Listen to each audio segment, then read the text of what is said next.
তোর বউ বাপের বাড়িতে চলে গেছে। কি? আরে কি হয়েছে মা? কি হয়েছে তোর?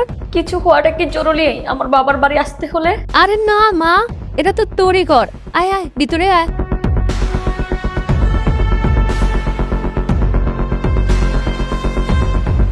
মানহা, যাও একটু পানি নিয়ে আসো।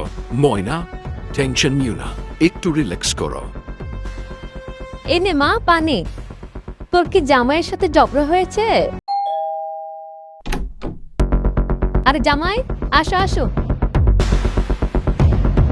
চা পানি কিছু খাবে? চা পানি কিছু দি? না, চলো এখান থেকে। তুমি যাও, আমি পরে আসবো। আমি বললাম না চলো এখান থেকে। ময়না, হাজবেন্ড ওয়াইফের মধ্যে ঝগড়া হলে বসে সলভ করতে হয়। বসে মিটিয়ে নিব। এটা শুধু ঝগড়ার বিষয় না, ওর কথা বলার কোনো ভদ্রতাই নেই। তোর নাটক শোনার জন্য আমি এখানে আসিনি, চুপচাপ চলো এখান থেকে। প্লিজ তুমি এখান থেকে যাও, আমি পরে চলে আসবো।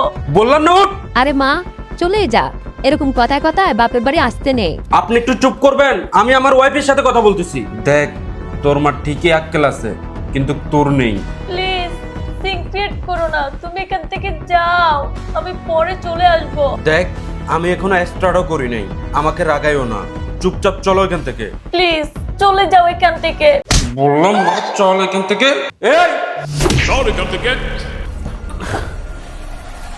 তোর এত বড় সাহস, তোর বহু আর আগে ও আমার মেয়ে, এটা তুই বলে যাস না। তোর এত বড় সাহস, তুই আমার সামনে আমার মেয়ের গায়ে হাত তুলাস? তোর এই সাহস দিছে কে? তুই এক্ষুনি আমার বাড়ি থেকে বের হয়ে যা, আর আমার মেয়ে আর কখনো তোর বাড়িতে যাবে না। তুই কি মনে করছস ওকে আমার ঘরে বোঝা হয়ে থাকবে? মেয়েরা কখনো বাবার বোঝা হয় না।